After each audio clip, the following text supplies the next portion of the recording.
para dun sa mga proyektong ito.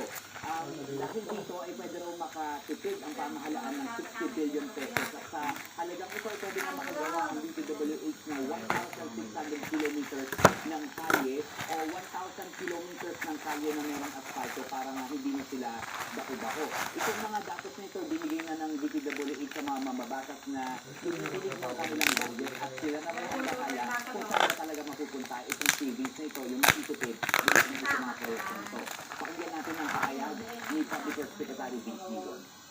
Ngayon, pagka nababa na natin ito, medyo kahit papano, sabi nga ng Pangulo, mami-minimize natin ang opportunities for corruption. Bakit? Kasi dati dahil overpriced, madaling mangurakot. Ang laki pala ng overpriced, no, Gerard? Pero yung kalidad, hindi ba, paano siguraduhin ang pamahalaan yung kalidad ng mga proyekto? Of course, wala naman talagang kalidad ngayon, no? Pero paano na yun? Paano nila siguraduhin? Magandang tanong ngayon,